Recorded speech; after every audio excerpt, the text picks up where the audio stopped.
বিসমিল্লাহির রহমানির রহিম। এইটাই তো মুসলমানের চরিত্র। আপনি যখন পূর্ণাঙ্গ ঈমান নিয়ে চলবেন, নবীর সম্পূর্ণ সিরত যখন আপনার জীবনে আপনি ধারণ করবেন, মনে রাখবেন ৯৯ জন লোক মুসলমান বলেন আর সংখ্যালঘু ভারতের মুসলমান বলেন, ঈমান নিয়ে যদি অটল পাহাড়ের মতো দাঁড়িয়ে থাকতে হয়, মামলা হবে, হামলা হবে, জাল জুলুম নির্যাতন হবে, প্রয়োজনে জীবন দেওয়া যাবে, ঈমান দেওয়া যাবে না। রাজি আছো কিনা হাত তুলে দেখা।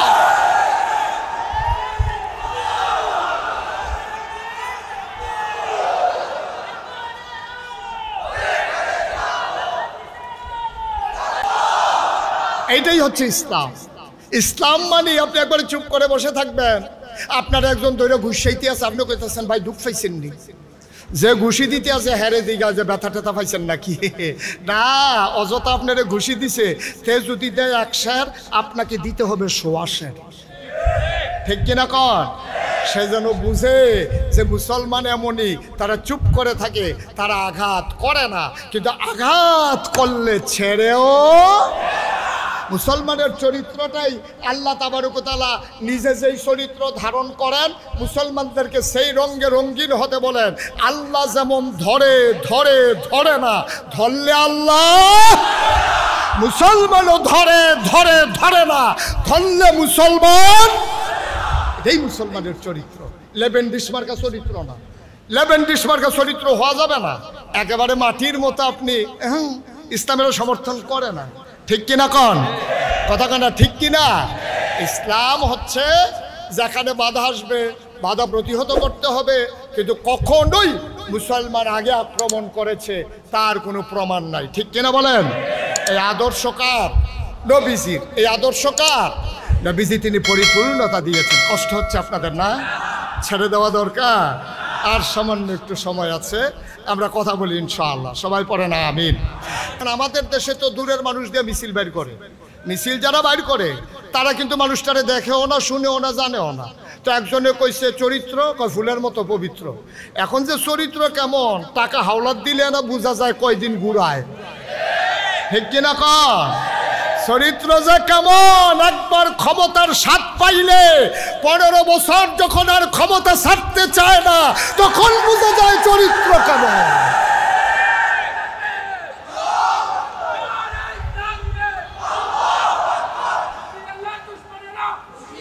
চরিত্র বোঝা যায় তখন যখন আপনাকে দায়িত্বপূর্ণ জায়গায় বসিয়ে দেওয়া হয়, আপনি যখন রাষ্ট্রীয় সম্পদকে নিজের সম্পদ বানিয়ে ফেলেন, তখন বোঝা যায় মানুষের চরিত্র কেমন। ঠিক কিনা বলো?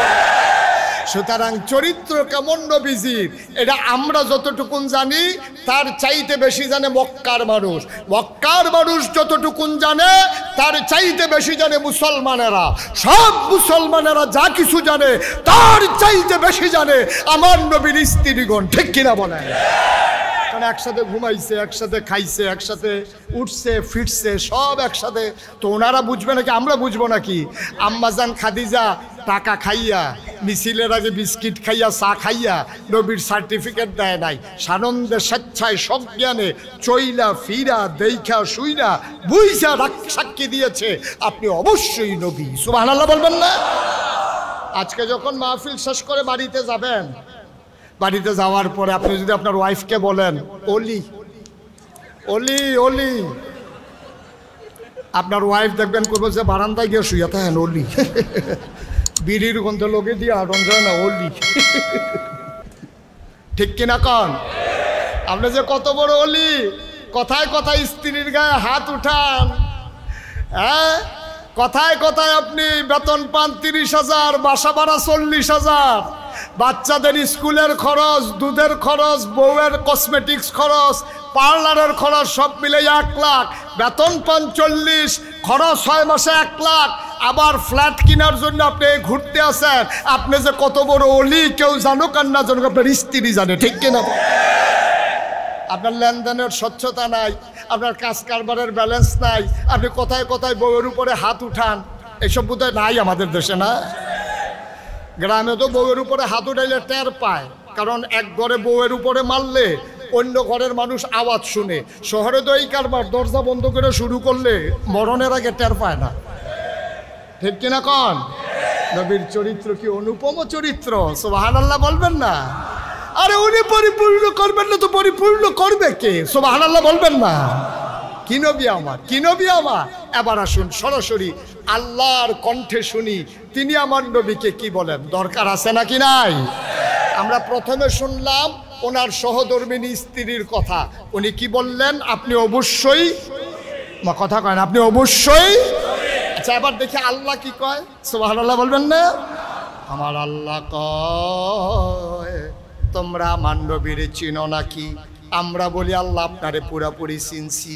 এই জন্য 5 ওয়াক্ত নামাজে প্রতি রাকাতে আমরা পড়ে দেই আলহামদুলিল্লাহি রাব্বিল আলামিন। সমস্ত জগৎ সমূহের যিনি রব আপনি হইলেন সেই আল্লাহ, সমস্ত প্রশংসা আল্লাহ আপনার জন্য। আল্লাহ ডাক দেয়া কয় বান্দারে, ও বান্দা আমারে চিনছ, আমি সমস্ত জগৎ সমূহের রব, এবার আমার নবীরে চিনে নাও। ওয়ামা আরসালনাকা ইল্লা রাহমাতাল লিল আলামিন। মজা করে, একবারে মজা করে, চোখের পানি ছেড়ে দিয়ে মনে হচ্ছে যেন নবী আমার সামনে বসে আছেন। মজা করে একটু পড়েন দেখি। ওয়ামা আরসালনাকা ইল্লা রাহমাতাল লিল আলামিন। আমার আল্লাহ কয় শুনো শুনো শুনো, যত জায়গায় আমি রব, খেয়াল করবেন, কয় যত জায়গায় আমি আল্লাহ রব তত জায়গায় আমার নবীজি রহমত। আল্লাহ যত জায়গায় রব, নবীজি তত জায়গায় রহমত। যত জায়গায় আল্লাহ লালনকারী, নবীজি তত মানুষের জন্য হলো রহমত দানকারী। ও মাওলা, ও রব্বে কারীম, নবীর মনটা মায়াতে ভরা প্রমাণ আছে নাকি নাই? আল্লাহ তাবারক ওয়া তাআলা আরো সুন্দর করে ওয়াজ করে দিলেন, ফাবিমা রাহমাতিন মিনাল্লাহ, ফাবিমা রাহমাতিন মিনাল্লাহ, فبما رحمة من الله لنت له ولو كنت فظا غليظ القلب لانفضوا من حولك فاعف عنهم واستغفر لهم وشاورهم في الأمر فإذا عزمت فتوكل على الله إن الله يحب المتوكلين. আল্লাহ ডাক দেয়া কয় ফাবিমা রাহমাতিন মিনাল্লাহ, আল্লাহর পক্ষ থেকে ও নবী আপনার সাথে যেই রহমত দেওয়া হয়েছে, লিংতা লাহুম, আপনার মনটাকে আমার আল্লাহ বড় নরম করে বানাইছে। বলো সুবহানাল্লাহ। আমার নবীর মনটা গরম না নরম? কথা বলেন। সৃষ্টিগতভাবে, ফিতরাতগতভাবে, জন্মগতভাবে আমার নবীর মনটা নরম। কিন্তু এর আগে আমি একটা কথা বলছিলাম, সকল নবী এবং রাসূল মিলে যা, আমার নবীজি একা ইতা। সকল নবী এবং রাসূলের দুইটা নমুনা, একটা হলো জামালি, আরেকটা হলো জালালি। নবীরা দুই ভাগ, কারো ছিল জালালি মেজাজ, কারো ছিল জামালি মেজাজ। জালালি মেজাজের অন্যতম উদাহরণ হইল মুসা আলাইহিস সালাম। জামালি মেজাজের অন্যতম উদাহরণ হযরত ঈসা আলাইহিস সালাম। তো সবাই মিলে যা, আমার নবী যে একাই তা। আপনারা যদি বলেন নবী নরম, তাইলে ঈসা নবীর ভাগে পড়ে গেল, মুসা তো আর পাইল না। এই জন্য মুফাসসিরিনে কেরাম কয়, যদি জানতে চাও আমার নবী কেমন, তাইলে আমার নবী হলো এমন, যেখানে গরম হওয়া দরকার গরম, যেখানে নরম হওয়া দরকার নরম। ঠিক কিনা? রুহামাউ বাইনাহুম আশিদ্দাউ আলাল কুফফার। পরস্পর যখন একসাথে হয় মনে হয় যেন কলজা কাইটা খাওয়াই দেবে, আর কাফেরের সামনে যখন একসাথে হয় তখন মনে হয় যেন জীবন দেবে, তারপর আপোষ করবে না। ঠিক কিনা বলে? তাইলে এবার আসেন, তাইলে নবীজির চরিত্র তিনি কি চরিত্রের অর্ধেক না পুরোপুরি? একটা মানুষের জীবন যেমন হওয়া দরকার নবীজি সব জায়গায় তেমন। শুধু একটা বললাম, তিনি ব্যক্তি জীবনে কেমন, তিনি নরম মনের অধিকারী। এবার আসুন তিনি পারিবারিক জীবনে কেমন, শুনে আমরা শেষ করে দেব ইনশাআল্লাহ। আল্লাহর নবী কখনো বা যখন যুদ্ধের ময়দানে যেতেন, কখনো তিনি একা একা যেতেন না, 9 জন বিবির কোন একজন বিবিকে সাথে নিয়ে যেতেন। কোনোদিন তিনি একা একা যুদ্ধের ময়দানে যাননি। যুদ্ধের ময়দানে রওনা করেছেন হাজারো সৈন্য। আমাদের একজন আম্মা, নাম হইল হযরত আয়েশা রাদিয়াল্লাহু তাআলা আনহা। তিনি ওনাকে নিয়ে রওনা করলেন।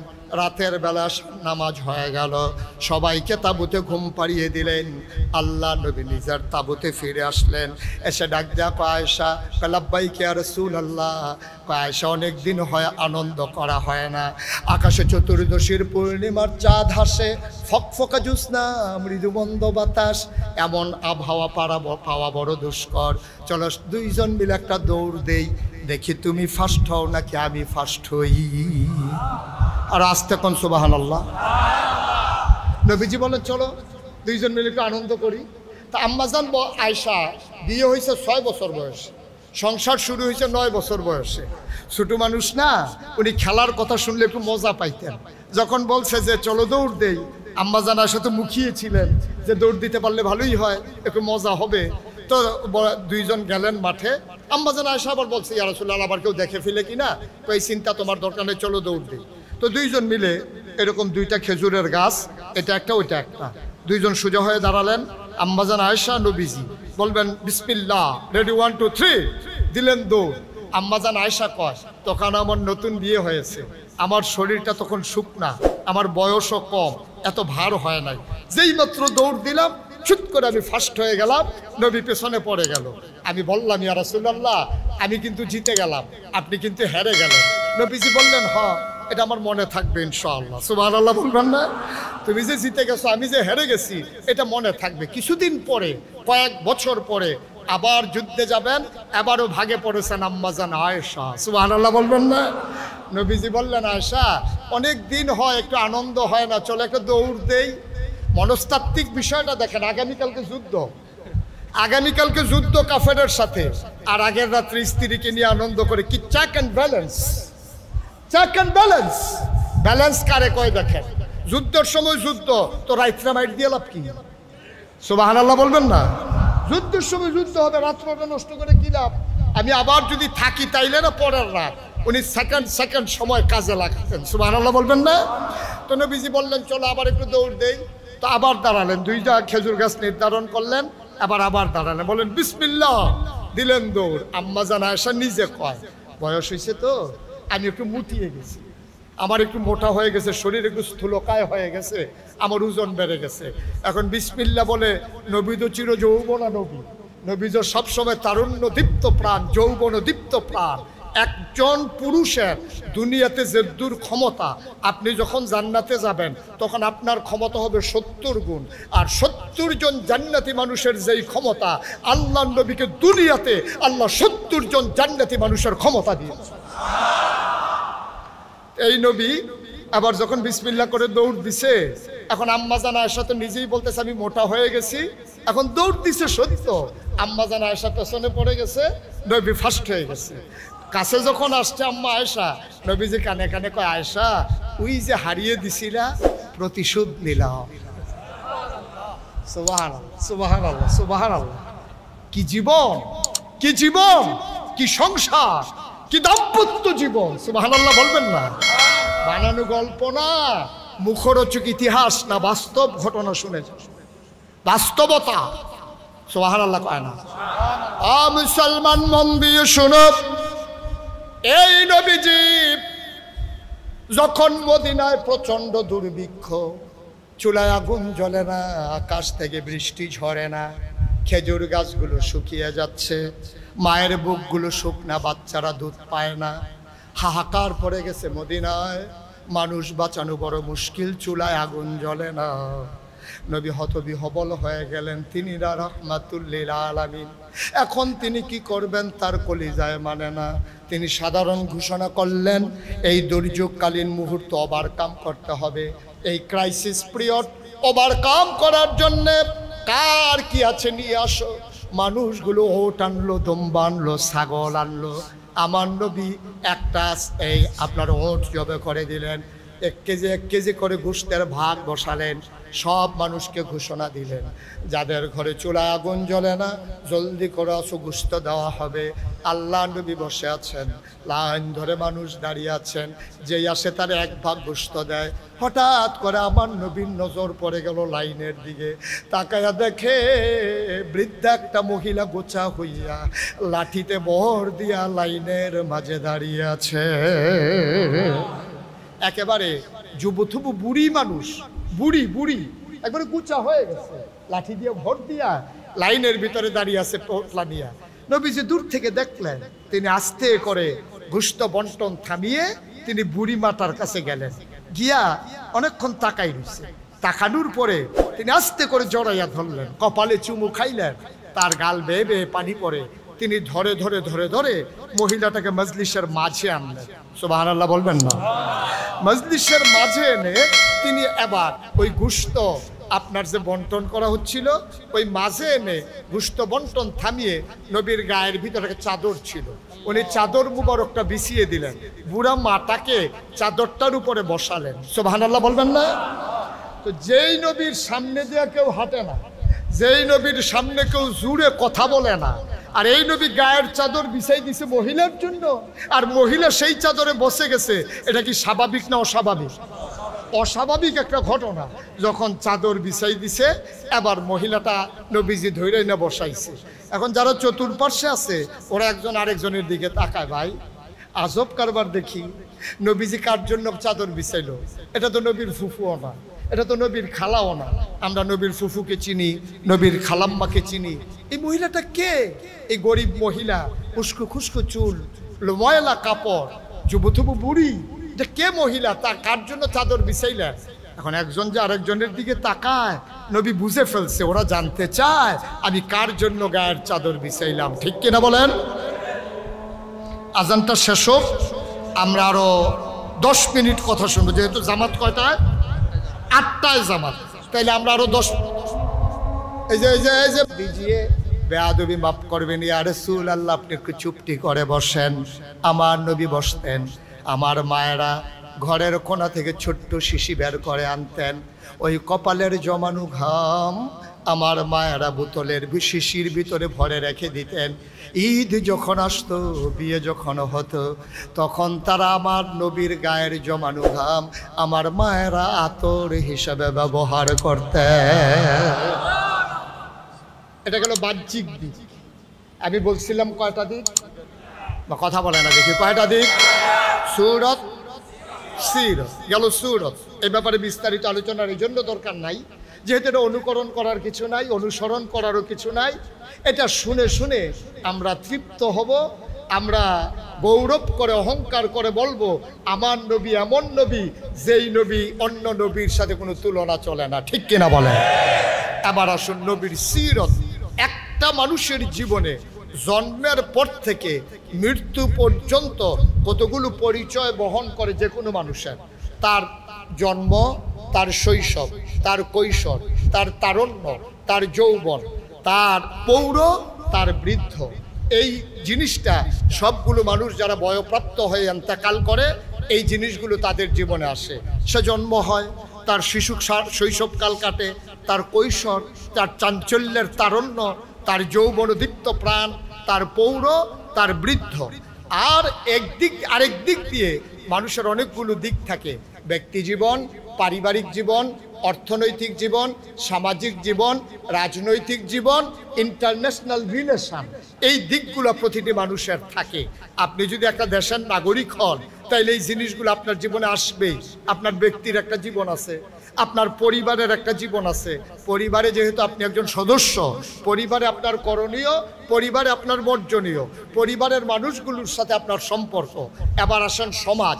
সমাজে যখন আপনি থাকবেন তখন প্রতিবেশীর সাথে প্রতিবেশীর সম্পর্ক, প্রতিবেশী যদি হয় মুসলমান তার সাথে সম্পর্ক, প্রতিবেশী যদি অন্য ধর্মাবলম্বী তাদের সাথে সম্পর্ক। এইভাবে সামাজিক জীবন, অর্থনৈতিক জীবন। কোনো মানুষ স্বয়ং সম্পূর্ণ নয়। একটা মানুষ তার লেনদেন করা লাগে, কামাই রোজগার করা লাগে, খরচ করা লাগে। এই ক্ষেত্রে হাওলাত নেওয়ার পদ্ধতি, মানুষ থেকে কর্জে হাসানা নেওয়ার পদ্ধতি, আয় করার পদ্ধতি, ব্যয় করার পদ্ধতি, সঞ্চয় করার পদ্ধতি, সব কিছু মিলিয়ে মানুষের একটা জীবন। তাইলে আমরা শুরু করি নবীজির শৈশব জীবন, অর্থাৎ জন্মকালীন সময়টা কেমন ছিল সেখান থেকে আমরা শুরু করি। যেহেতু অনেকগুলো বিষয় ঘড়ির কাঁটা টিকটিক করে জানিয়ে দেয়, আর লম্বা কথা বেশি বলা যাবে না, এজন্য আমরা খুব টাচ দিয়ে যাব। আর যেহেতু রাজধানীর মানুষ, নিশ্চয়ই সচেতন মানুষ আপনারা, অজপাড়াগা থেকে ভালো মানুষগুলো, বুদ্ধিমান মানুষগুলোই রাজধানী দখল। আপনারা যে এলাকারই আছেন, আমি টাচ দিলে আপনাদেরকে বুঝে নিতে হবে। ওনার এই জন্মের সময়টা এটা ছিল চমৎকার একটা সময়, যেটাকে যদিও অনুসরণ করার কিছু নাই, কিন্তু পরবর্তী সময়টা আমাদের জন্য দৃষ্টান্ত, অনুকরণীয়, এটা উপমা দেওয়ার মতো।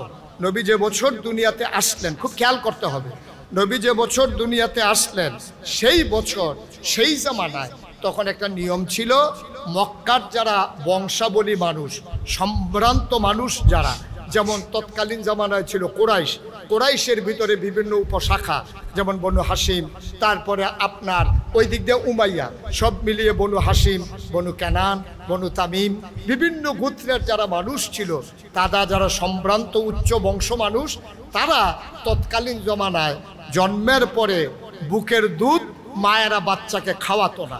এটা তারা মনে করতো একটা ঐতিহ্যের ধারক বাহক এবং একটা মর্যাদার অধিকারী হওয়া, এটা তারা মনে করতো। এই জন্য তারা কি করতো, তৎকালীন জামানায় এখনো শহরটা আছে, শহরটার নাম তায়েফ। তায়েফ থেকে একদল মহিলা আসতো, ওরা এসে ওই দুধের বাচ্চাগুলোকে টাকার বিনিময়ে নিয়ে যেত তায়েফ, দুধ পান করাইয়া টাকার বিনিময়ে 2-2.5 বছর পরে আবার ফেরত দিত। তো নবী যেই বছর জন্মগ্রহণ করলেন, তায়েফ থেকে একদল মহিলা রওনা দিলেন মক্কায় আসার জন্য, বাচ্চা নেওয়ার জন্য। এখন ওরা যখন রওনা করেছে, মনে করেন রওনা করেছে যাত্রাবাড়ি থেকে।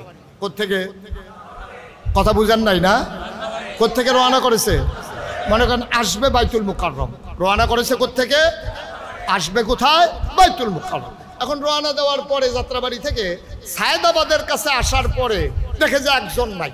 তো সবাই চিৎকার করছে, একজন নাই। কে নাই? হালিমা নাই। সুবহানাল্লাহ বলবেন না? ওরা যাত্রাবাড়ি থেকে পূর্ব দিকে অনেকক্ষণ তাকিয়ে রইল, হালিমার কোনো খবর নাই।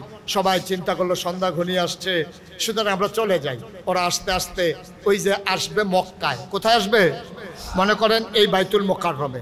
এখন আইসা ওরা দেখছে কার বাড়ি বড়, কার বাবা টাকা কামাই করে বেশি, কার মর্যাদা বেশি, কার টাকা বেশি, এরকম দেখে দেখে সব বাচ্চাগুলা টাকার বিনিময়ে নিয়ে ওরা রওনা করে গেছে যাত্রা সায়েদাবাদ। কই গেছে? কথা কয় না, কই গেছে? ওরা যখন সায়েদাবাদ গেছে, দেখে যে হালিমা আসতেছে, ওরা যাইতেছে, হালিমা আর ওরা ক্রস করছে সায়েদাবাদ। তো সবার কুলে বাচ্চা ওয়া ওয়া কান্না করতেছে। হালিমা জিজ্ঞেস করে, আমার বান্ধবীরা, আমার সৈয়ারা, এই বাইতুল মুকাররমে কি আর বাচ্চা নাই? কয় হ্যাঁ, একটা বাচ্চা আছে, তার বাবা নাই। সুবহানাল্লাহ বলবেন না? হালিমার স্বামী বড় নরম মনের অধিকারী ছিলেন। তিনি বললেন, হালিমা চলো যাই, সায়েদাবাদে চলে এসেছি, বাইতুল মুকাররম আর কত দূর, চলো দেখে আসি, পছন্দ হলে বাচ্চা নেব, নাইলে নাই। হালিমা বড় হিসেবি মহিলা ছিলেন, তিনি মনে মনে বললেন, কি দরকার যাওয়ার, যে কি লাভ হবে, টাকা পয়সা নাই। স্বামীর কথায় রওনা করলেন, বাইতুল মুকাররম মসজিদের সামনে আসলেন।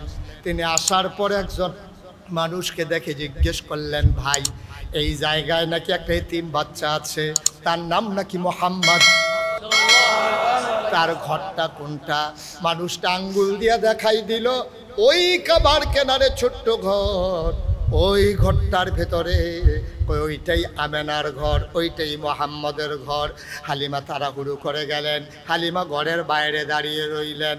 এবার হালিমা বলতেছেন, স্বামী আমার, এই ঘরে কোনো পুরুষ নাই, আমেনার স্বামী ইন্তেকাল করেছে, আপনি বাইরে থাকেন, আমি ভেতর থেকে একটু দেখে আসি। এবার যখন হালিমা ভেতরে গেলেন, দাঁড়াইয়া বলতেছেন, আসসালামু আলাইকুম।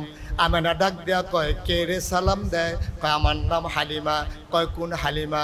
কয়, আমি হালিমা সাদিয়া। কয়, চিনলাম না। কয়, আমার বাড়ি তায়েফ। কয়, কেন এসেছো? কয়, শুনলাম আপনার ঘরে একটা বাচ্চা আছে, নিতে এসেছি। আমেনা ডাক দেয়া কয়, হালিমা, সকাল থেকে কত মানুষ বাচ্চা নিয়ে গেল, ওটার পায়ের শব্দ শুনলাম, বাচ্চাদের কান্নার আওয়াজ শুনলাম, কেউ কারো মায়া লাগলো না, তোমার বুঝি মায়া লেগেছে? এবার আমেনা ডাক দেওয়া কয়, হালিমা, আহলান সাহলান মারহাবা, মোস্ট ওয়েলকাম, আমার ঘরে তোমাকে স্বাগতম। হালিমা কয়, আমি ঘরে ঢুকে দেখলাম মা আমেনা আসন পেতে বসে আছে, কুলের ভিতরে একটা ছোট্ট শিশু চোখ বন্ধ করে ঘুমায়, এমন একটা সাদা রুমাল দিয়া মুখটা ঢাকা। হালিমা কয়, আমেনা, বাচ্চা নেব এমন কোনো কথা নাই, পছন্দ হলে নেব, নাইলে নাই, একটু বাচ্চারা দেখাও। আমেনা কয়, দেখে নাও নয়ন বরে। হালিমা কয়, দেখবো কেমনে, চেহারা ঢেকে রাখলে? মা আমেনা টান দিয়ে সরিয়ে দিলেন। হালিমা কয়, জীবনে আমি অনেক বাচ্চা দেখেছি, খোদার কসম, যেই মাত্র পর্দা সরিয়ে নিল আমি অবাক বিস্ময়ে তাকিয়ে দেখলাম আমার জীবনে এত সুন্দর মানুষ আমি আর জীবনেও দেখি না। ঐতিহাসিক, দার্শনিক, শিক্ষাবিদ সবাই মিলে কয়, হালিমা সাবধানে কথা বইল, এর চাইতে সুন্দর বাচ্চা তুমি দেখবা কেমনে? এর চাইতে সুন্দর বাচ্চা আমার আল্লাহ রাব্বুল আলামিন আর একটাও বানায় না। হালিমাকে আমি তাকিয়ে দেখলাম, চোখ বন্ধ করে ঘুমায়। আমার মন চাইলো ও যদি আমারে দেখতো। হঠাৎ করে দেখলাম চোখের পাতাটা দুলে উঠেছে, মনে হইল ফুটন্ত গোলাপের পাপড়িটা যেন দোল খাইতেছে। ও আমার দিকে তাকাইলো, আমার দিকে যখন নজর খুলে তাকাইলো আমিও তাকে আছি। হঠাৎ করে চোখের কোনা আস্তে করে, ঠোঁটের কোনা বাঁকা করে মোহাম্মদ একটা হাসি দিল। আমার মনে হইল মোহাম্মদের হাসির সাথে সাথে আমার কলিজাটা দুইটা ভাগ হয়ে গেছে। আমি বললাম, দিয়ে দাও। হালিমা আমেনা ডাক দেয়া কয়, সাবধানে নিও, এই বাচ্চা বড় আজব বাচ্চা, জন্মের আগে 10 মাস 10 দিন ছিল, আমি টের পাই নাই, পিঁপড়া কামড় দিলে টের পাই, মোহাম্মদ দুনিয়ায় আসার সময় তাও টের পাই নাই। এই বাচ্চা বড় আজব বাচ্চা, কোনোদিন তার একটা খেলনা কিনে দিতে পারি নাই। আমি একদিন গোসলখানায় ঢুকেছি, তারে ঘুম পাড়াই দিলে নড়ে না, দুধ খাওয়াইলেও কাঁদে না, না খাওয়াইলেও কাঁদে না। গোসলখানায় যখন পানি ঢেলে নিয়েছি হঠাৎ করে টের পাইলাম কে যেন নড়ে। আমি জানালায় উকি মেরে তাকায়া দেখি আমার মোহাম্মদ হাত পা ছুটতেছে আর খিলখিল করে হাসতেছে, কি যেন ধরতে চায়। আমি তাকায়া দেখি আমি তারে খেলনা কিনা দিতে পারি নাই, আমার মাওলা তারে খেলনার বাকি রাখে নাই। আমার মাওলা আমার মোহাম্মদের জন্য, আমার সোনামণির জন্য খেলনা বানাইয়া আকাশের চাঁদ আর তারাগুলা তার হাতের নাগালে পাঠাই দিছে। আল্লাহর নবী এই শৈশব বড় মজার শৈশব। তিনি যখন হালিমার কুলে উঠলেন, হালিমা কয়, আমার শরীরটা ছিল শুকনা, বুকের ভিতরে দুধ ছিল না। যখন মোহাম্মদকে কুলে নিলাম, খোদার কসম আমি টের পাইলাম আমার শুকনা দুইটা বুক দুধে ভরপুর হয়ে গেছে। এই নবীর শৈশব গেল এমন, কৈশোর গেল আলো চাঞ্চল্যময়, যৌবন গেল আরো মধুর। সব কথা বলা যাবে না। অমুসলমান খেয়াল করে শোনো, এবার নবী যখন নবুয়ত প্রাপ্ত হলেন, তিনি হেরা গুহা থেকে যখন তিনি ঘরে আসলেন, এবার আম্মাজান খাদিজা রাদিয়াল্লাহু তাআলা আনহার স্বীকৃতি শুনো। আল্লাহর নবী কয়, যেই মানুষটারে তার স্ত্রী ভালো কয় সেই মানুষটাই হইল প্রকৃত ভালো, ঠিক কিনা? আপনার স্ত্রী আপনাকে যদি বলে ভালো মানুষ, তাইলে আপনি আসল ভালো মানুষ। এবার আসুন শুনি নবীর 11 জন বিবি, দুইজনকে তিনি জীবদ্দশায় তিনি কবরস্থ করেছেন, বাকি 9 জনের সাথে তিনি একসাথে সংসার করেছেন। নবী করিম সাল্লাল্লাহু আলাইহি ওয়াসাল্লামের স্ত্রীগণ নবীর ব্যাপারে কি রায় দেয় শুনি।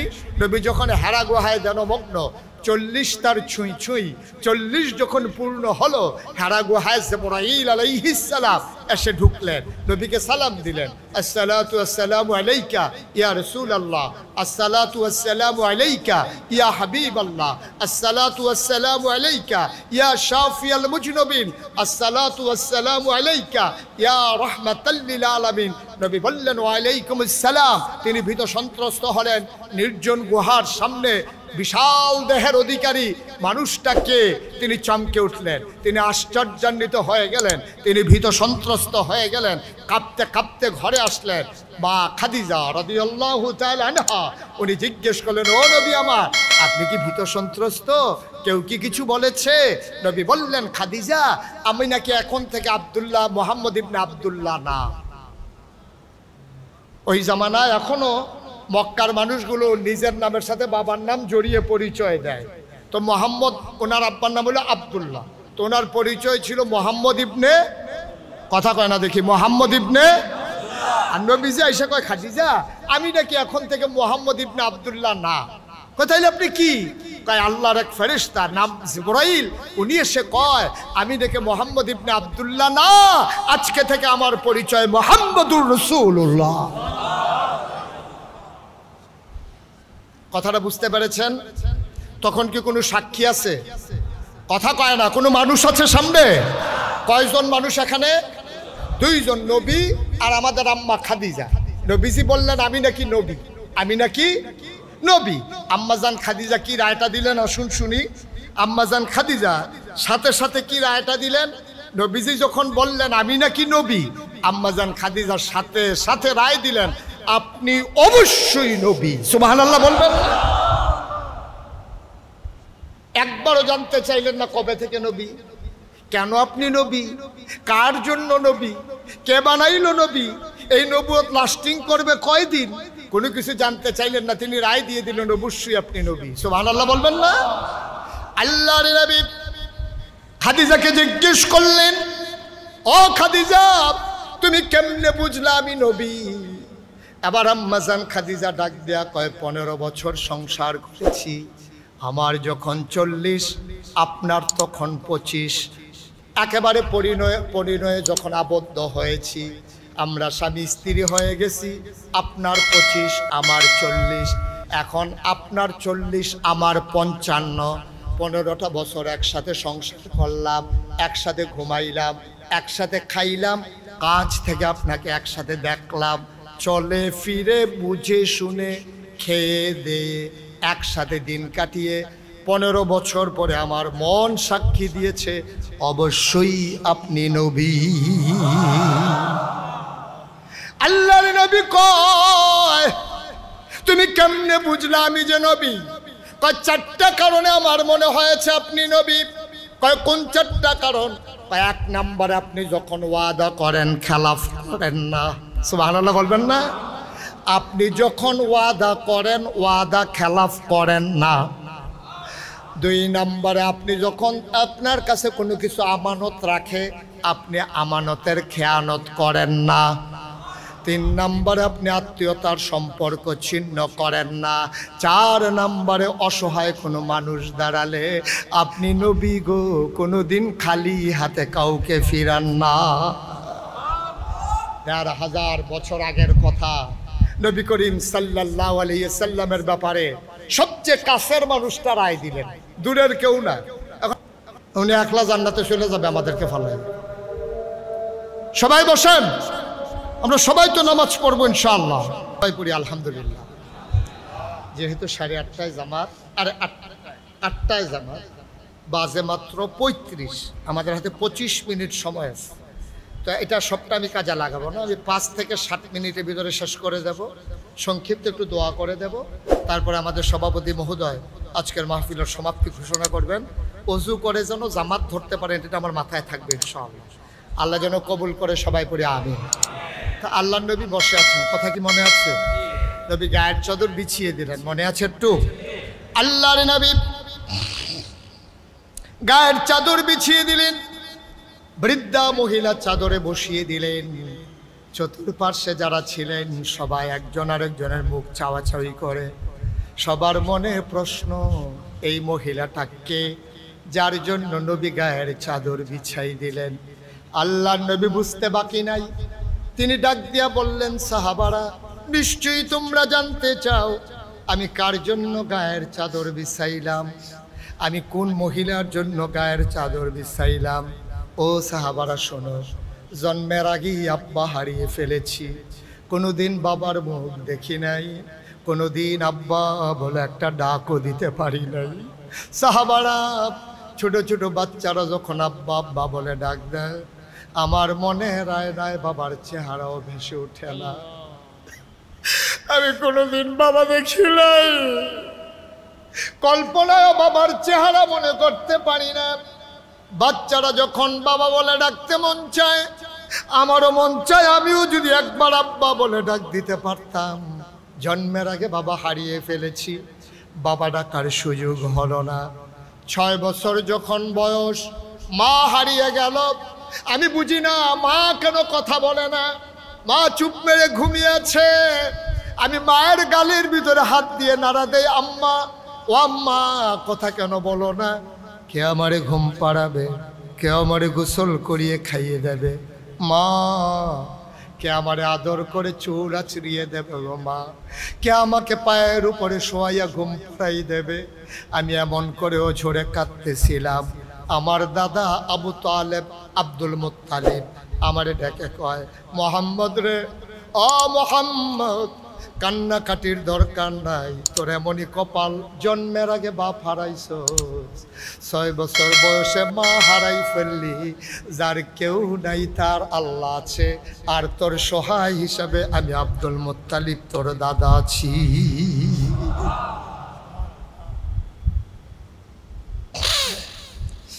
আব্বা দেখলাম না জীবনে, 6 বছর বয়সে মা হারিয়ে ফেললাম। যদি মা পাইতাম, নিজের চামড়া কেটে মায়ের পায়ের জুতা বানাই দিতাম। মায়ের জন্য কিচ্ছু করতে পারি নাই। আজকে যার জন্য গায়ের চাদর বিছাই দিলাম, এই মহিলাটা আর কেউ না। আমি যখন কিচ্ছু বুঝি না, শিশু মানুষ, এই মহিলাটা কুলে করে মক্কা থেকে আমাকে তায়েফে নিয়ে এসেছিল। 2 বছর চুক্তি ছিল আমাকে দুধ পান করাবে। এই মা আমার, এই মহিলাটা আমার বুকের ভেতরে ঘুম পাড়াইতো। যেই দিন আমাকে মক্কায় ফেরত দিতে যাবে, আমার মা সারা রাত ঘুমাতে পারে নাই। আমার মা নাকি আমারে সারা ঘুমাইতে পারবে না। এই মহিলার কেউ না, এই মহিলা যার জন্য আমি গায়ের চাদর বিছাই দিলাম, যার বুকের দুধ আমি খেয়েছি, তিল তিল করে আমি বড় হয়েছি, আমাকে সন্তানের মতো যিনি মানুষ করেছেন, এই মহিলা আমার দুধমা হালিমাতুস সাদিয়া। বাংলার মুসলমান, আমার নবী সন্তান হিসেবে কেমন আদর্শ দেখো। নিজের মা পায় নাই, দুধ মায়ের প্রতি তার দায়িত্বে কোনো অবহেলা ছিল না। সবাইকে দিলেন 1 ভাগ করে গোশত। আমার নবীজি দুধ মায়ের ব্যাগের ভিতরে 2 ভাগ গোশত দিয়ে দিলেন। এখানেই শেষ না, নবীজি কান্দে, হালিমাও কান্দে। নবীজি আবার ডাক দেয়া কয়, আম্মা ও আম্মা কেমন আছেন? কবে থেকে দেখি না গো আম্মা, কোন ঘরে থাকেন? হালিমা দেখিয়ে দিলেন দূরে একটা ছোট্ট তাঁবু। এবার আল্লাহর নবী হালিমাকে ধরে ধরে এক হাতে ব্যাগের পটা, ওই গোশতের পটলা, আরেক হাতে মাকে জড়িয়ে ধরে রেখেছেন। তিনি টেনে টেনে, সবাই তাকিয়ে দেখলো, দুধ মাকে ঘর পর্যন্ত পৌঁছিয়ে তিনি আবার গোশত বন্টনের জায়গায় ফিরে আসলেন। আমাদেরও তো মা আছে, আদর্শ কতটুকুন কাজে লাগিয়েছ? আমার নবী কি শিখালেন? আশেকে রাসূল দাবি করো, নবীর উম্মত দাবি করো, নবীর আশেক দাবি করো, অথচ মা তোমার কাছে ভালো ব্যবহার পায় না। অথচ আল্লাহ কয় আল্লাহ ইয়াবুদু ইল্লা ইয়্যাহু, ইবাদত করতে হলে শুধু করবা আল্লাহ। ওয়া বিল ওয়ালিদাইনি ইহসানা, আর আল্লাহ তা'বুদু ইল্লা ইয়্যাহু, আল্লাহ তা'বুদু ইল্লা ইয়্যাহু, যদি ইবাদত করতেই হয় করবা শুধু আল্লাহর। আর ওয়া বিল ওয়ালিদাইনি ইহসানা, আর কোমল ব্যবহার, ভালো ব্যবহার সবটাই যিনি পাও না তিনি তোমার মা। বলো সুবহানাল্লাহ। সুতরাং আসুন, নবীর চরিত্রের সবগুলো দিক স্বল্প সময় আলোচনা করা বড়ই কঠিন। আমরা নবীর জীবনকে চর্চা করব, নবীর জীবনী পড়ব, জানবো, জেনে জেনে নবীর জীবন অনুযায়ী নিজের জীবন সাজাবো ইনশাআল্লাহ। আল্লাহ তাবারক ওয়া তাআলা আমাদের সবার সর্বাঙ্গীন মঙ্গল কামনা করুক। নবীর জীবন চরিত্র গ্রহণ করে আমরাও যেন সোনার মানুষ হতে পারি, আল্লাহ যেন তৌফিক দান করে। সবার জন্য দোয়া করি। আনফুসানা ওয়া ইল্লাম তাগফির লানা ওয়া তারহামনা লানাকুনান্না মিনাল খাসিরিন। রব্বানা আতিনা ফিদ দুনিয়া হাসানাতাও ওয়া ফিল আখিরাতি হাসানা ওয়া কিনা আযাবান নার। আয় আল্লাহ তাআলা, তোমার কুদরতি পায়ে ধরে ভিক্ষা চাই, আমাদের জীবনের গুনাহগুলো তুমি মাফ করে দাও। এই জীবনে আমরা আর গুনাহ করব না। আয় আল্লাহ তাআলা, আমরা যারা হাত বাড়ালাম, কারো আব্বা নাই, কারো আম্মা নাই, আব্বা আম্মা যাদের কবরগুলোর জান্নাতের টুকরা বানিয়ে দাও। আয় আল্লাহ তাআলা, ওনাদের জীবনের গুনাহগুলো মাফ করে দাও। আমরা যারা হাত বাড়াইলাম, আমাদের যার যত অভাব আছে দূর করে দাও, যার যত পেরেশানি আছে উদ্ধার করে নাও। আমরা যারা ঋণগ্রস্ত ঋণ মুক্ত বানিয়ে দাও। আমরা যারা অসুস্থ শিফায়ে কামেলা নসিব করে দাও। আমাদের মনের সকল নেক আশা তুমি পূরণ করে দাও। আয় আল্লাহ তাআলা, ইসলামিক ফাউন্ডেশনকে তুমি কবুল আর মঞ্জুর করো। আল্লাহ, দিন কায়েমে, দিন প্রচারে প্রসারে ইসলামিক ফাউন্ডেশনকে ভূমিকা রাখার তৌফিক করে দাও। আর যারা কর্মকর্তা কর্মচারী সবাইকে তুমি কবুল আর মঞ্জুর করে নাও। আয় আল্লাহ, যারা অসুস্থ শিফায়ে কামেলা নসিব করে দাও। আয় আল্লাহ তাআলা, আমার ৫৬,০০০ বর্গ মাইলের বাংলাদেশ, টেকনাফ থেকে তেঁতুলিয়া, রূপসা থেকে পাথুরিয়া, এই সোনার বাংলাদেশ তুমি মাওলা কবুল আর মঞ্জুর করে নাও। সকল প্রকারের ষড়যন্ত্র, সকল প্রকারের সঠতা, সকল প্রকারের প্রতারণা, সকল প্রকারের জালিয়াতির হাত থেকে আমার এই দেশটাকে তুমি মাওলা হেফাজত করে রাখো। আয় আল্লাহ তাআলা, এই দেশের স্বাধীনতা সার্বভৌমত্ব ভিক্ষা চাই। তুমি এই দেশকে স্বাধীন সার্বভৌম রেখে বিশ্বের বুকে মাথা উঁচু করে দাঁড়াবার তৌফিক দান করে দাও। আয় আল্লাহ, যারা রাষ্ট্র পরিচালনা করছে তাদের মেধার ভিতরে আরও বেশি প্রখরতা দান করে দাও, আরও যোগ্যতা দান করে দাও, হৃদয়ের বিশালতা দান করে দাও, জ্ঞানের প্রসারতা দান করে বাংলাদেশকে একটা উন্নত জায়গায় নিয়ে যাওয়ার তৌফিক তুমি দান করে দাও। ইয়া রাব্বাল আলামিন, আমরা সবাই তোমার কুদরতি হাতে সফরদ হয়ে গেলাম। তুমি মাওলা আমাদের জামিনদার হয়ে যাও। যত মানুষ দোয়া চেয়েছে, যত মানুষ দোয়া চাইবে, সবার মনের নেক আশা তুমি পূরণ করে দাও। রব্বানা ফাগফির লানা যুনুবানা ওয়া কাফির আন্না সাইয়্যাতিনা ওয়া তাওয়াফানা মাল আবরার। আমিন আমিন আমিন। আল্লাহুম্মা আনসুরনা লিআন্নাকা খায়রুন নাসিরিন। اللهم ارحمنا لأنك خير الراحمين. اللهم اغفر لنا لأنك خير الغافرين. اللهم افتح لنا لأنك خير الفاتحين. آمين آمين آمين يا رب العالمين. بحق كلمة لا إله إلا الله محمد رسول الله صلى الله عليه وسلم. السلام عليكم ورحمة الله وبركاته.